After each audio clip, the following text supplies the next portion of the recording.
अस्सलाम वालेकुम। Crypto market एक बार फिर दोबारा क्रैश हो रही है और ये टिपिकली जब मार्केट अपना नया ऑल टाइम हाई बनाती है तो नॉर्मली इस तरह की आपको सिचुएशन नज़र आती है। होता क्या है कि जो इन्वेस्टर्स होते हैं, ट्रेडर्स होते हैं, वो प्रॉफिट टेकिंग करते हैं, या मार्केट जब ओवर लेवरेज हो जाती है तो लेवरेज रीसेटिंग भी होती है। दोनों इस वक्त प्ले कर रहे हैं। मैं ग्लास नोड का बड़ा मार्केट का खूबसूरत एनालिसिस उन्होंने किया, अभी थोड़ी देर में आपके साथ शेयर करता हूँ।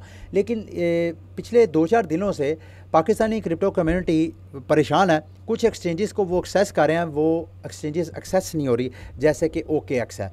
मैंने बड़ी कोशिश की है, जो हमारे पाकिस्तान क्रिप्टो काउंसिल के नुमाइंदा हमारे साथ अटैच हैं उनसे पता करूं, वैसे अपने रिसोर्सेज से पता करने की कोशिश करूंगा क्या ये गवर्नमेंट की साइड से बैन है या नहीं। मुझे ऐसी कोई इन्फॉर्मेशन नहीं मिली है। ये देखें आपके सामने OKX वेबसाइट ओपन नहीं हो रही। कल बायबिट की भी इशू थी और KuCoin की भी थी। KuCoin और बायबिट तो चलना शुरू हो गया, OKX अभी भी चलना नहीं, अभी भी प्रॉब्लम आ रही है।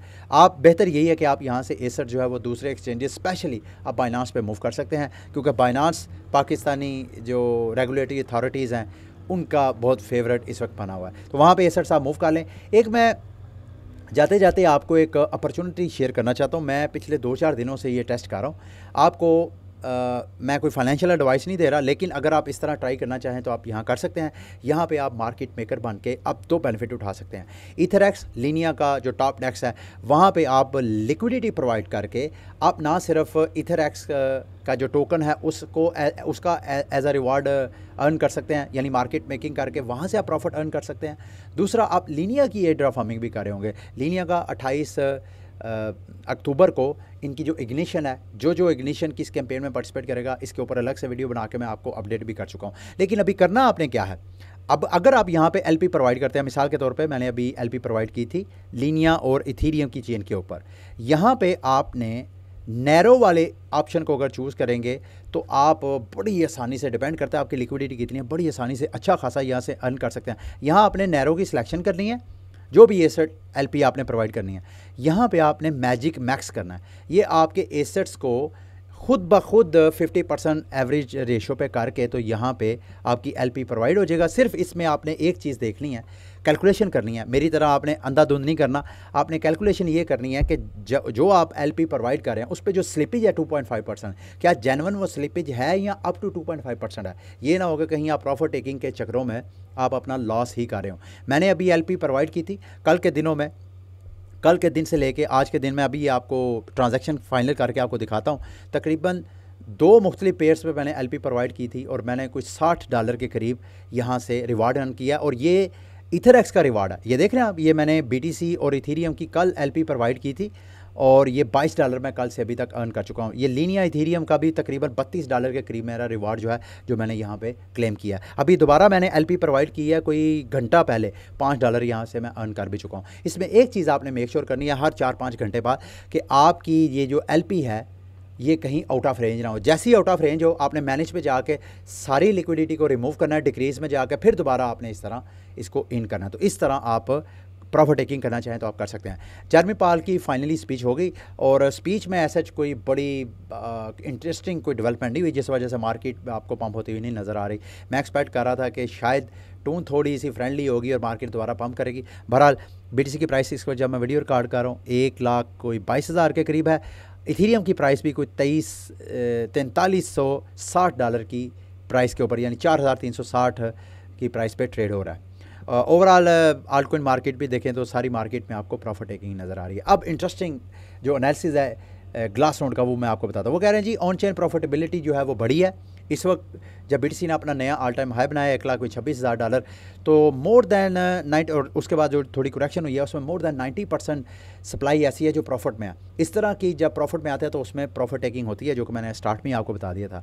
एक इंटरेस्टिंग इन्होंने अपडेट दिया। ये कहते हैं कि अब ऐसा लग रहा है कि $1,17,000 की स्ट्रॉन्ग सपोर्ट BTC ने बना ली। अगर आप BTC के चार्ट पे जाकर नज़र भी डालें तो BTC, जो कि आपको याद होगा मैंने आपको बताया था कि ये $1,17,000-18,000 की, जब मार्केट यहाँ से नीचे क्रैश कर रही थी तो मैं आपको बता रहा था कि $1,17,000-18,000 की मेजर सपोर्ट बन सकती है। और एग्जैक्टली ऐसे ही हुआ है। ऐसा लग रहा है कि मार्केट 1,17,000 को सपोर्ट को टच नहीं किया और यूँ समझ लें कि अब 1,17,000 जो कि पहले एक रेजिस्टेंस थी, अब वो आपको मेजर सपोर्ट नज़र आएगी आइंदा मार्केट एक्शन के अंदर, प्राइस एक्शन के अंदर। इसके अलावा इन्होंने कहा जी जब BTC ने अभी पंप किया तो इसके पीछे रिटेलर नहीं है। बल्कि जो ETF की साइड से इंस्टीट्यूशंस की साइड पे धड़ाधड़ मार्केट में आपको सरमायाकारी नज़र आई है। और इसके अलावा अगर आप दूसरे डाटे भी देखें तो तकरीबन इस हफ्ते करंट हफ्ते 3.5 बिलियन सिर्फ ब्लैक रॉक के जो इन्वेस्टर हैं उन्होंने BTC में इन्वेस्ट किया। और साथ साथ ग्लास नोट के इन्वेस्टर कह रहे हैं कि अभी ये जो मार्केट में थोड़ी सी आपको करेक्शन नज़र आई है, इस करेक्शन में जो मीडियम टर्म और शॉर्ट टर्म इन्वेस्टर हैं उन्होंने एक्यूमुलेशन किया, यानी उन्होंने BTC मार्केट से उठाया, जबकि जो लॉन्ग टर्म होल्डर्स हैं उन्होंने प्रॉफिट टेकिंग किया। और उसका डाटा भी एक और चार्ट से आप बड़ी आसानी से देख सकते हैं। पिछले 30 दिनों में लॉन्ग टर्म होल्डर्स ने तकरीबन 295 BTC सेल किया। ये तकरीबन 30 बिलियन डॉलर का BTC पिछले 30 दिनों, यूँ समझ लें कि हर रोज़ 1 बिलियन डॉलर की ये लॉन्ग टर्म जो होल्डर्स थे वो मार्केट में BTC डंप कर रहे थे। इसके बावजूद BTC जो है आपको अपने ऑल टाइम हाई पे नज़र आ रहा है।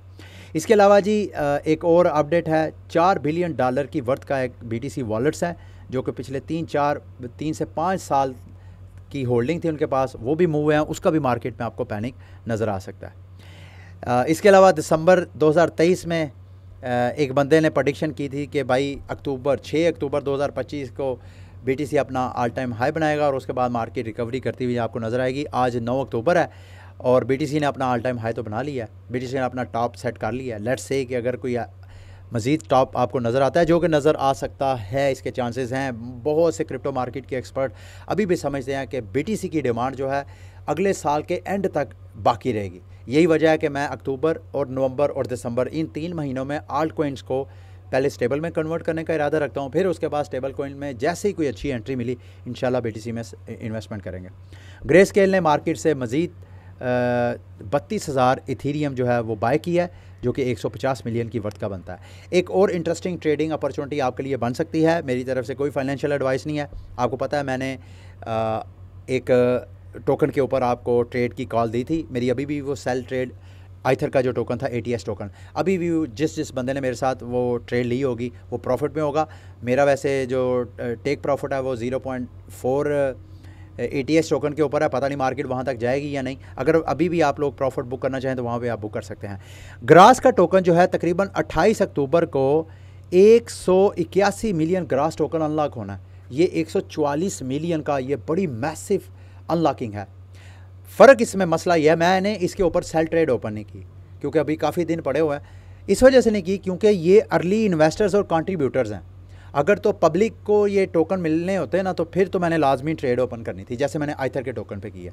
अब चूँकि ये अर्ली इन्वेस्टर्स हैं, कंट्रीब्यूटर्स हैं, अब पता नहीं वो डंप करते हैं या नहीं करते हैं, तो इसमें बड़ा स्मार्टली आप लोगों को प्ले करने की ज़रूरत है। अगर आप इस तरह अनलॉकिंग के ऊपर मैसिव अनलॉक है, ये भी मुमकिन है समटाइम अनलॉक में मार्केट मेकर जो जानबूझ के मार्केट को पंप करते हैं। यहाँ पे देख रहे हैं कल जब मैंने ये ट्वीट आप लोगों के लिए रेडी की थी, प्राइस यहाँ पे थी, तो यहाँ पे प्राइस मज़ीद नीचे अगले चंद दिनों तक आपको जाती हुई नज़र आएगी। अगर हम डेली की बजाय वीकली पे जाएँ तो ग्रास का टोकन मुसलसल आपको डंप होता हुआ नज़र आ रहा है और मुझे ऐसे लग रहा है ये मज़ीद नीचे डंप होगा। उसकी वजह यह है क्योंकि ग्रास जितने भी अपने नोड ऑपरेटर से नोड्स रन करवा रहा है, जितना उसके ऊपर प्रॉफिट अर्न कर रहा है, रेवेन्यू जनरेट कर रहा है, वो सारे का सारा ग्रास फाउंडेशन को जा रहा है। वो पब्लिक के साथ शेयर नहीं कर रहा, पब्लिक को सिर्फ वो टोकन दे रहे हैं और वो टोकन मार्केट में डंप हो रहे हैं। तो फंडामेंटल्स ग्रास के टोकन के मुझे वीक ही लग रहे हैं। अगर आप इसमें सेल की कोई ट्रेड का कोई रिस्क लेना चाहें तो अच्छी तरह चार्ट को स्टडी करके विद रिस्क मैनेजमेंट आप ट्राइस को कर सकते हैं। मेरी आपका प्रॉफिट और लॉस में कोई कंट्रीब्यूशन नहीं है। मेटामास्क ने अपने वॉलेट में परपेचुअल कॉन्ट्रैक्ट जो है हाइपर लिक्विड के साथ पार्टनरशिप करके वो इंट्रोड्यूस करवा दिए हैं। अगर आप मेटामास्क की एयर फार्मिंग करना चाहते हैं तो वहाँ पे आप फ्यूचर ट्रेड्स वगैरह भी लगा सकते हैं अगर लगाना चाहें। और जनाब कल का एक बहुत इंपॉर्टेंट डे है। आल्ट कोइंस, कुछ आल्ट कोइंस हैं जिनके ETF की खबरें आनी थी, लेकिन अमेरिका में आपको पता है शट डाउन होने की वजह से डिले के चांसेस ज़्यादा हैं। और अगर सोलाना की प्राइस जो कि कुछ एक्सपर्ट्स कह रहे थे कि ये $290 से $345 तक पंप कर सकता है, इस वक्त तो सोलाना फिर दोबारा 220 की रेंज में ट्रेड हो रहा है। ठीक है, ये थी मार्केट की लेटेस्ट अपडेट्स। उम्मीद है मेरी ये वीडियो आपके लिए इन्फॉर्मेटिव रही होगी। अगली वीडियो तक के लिए मुझे इजाज़त दें। अल्लाह हाफिज़।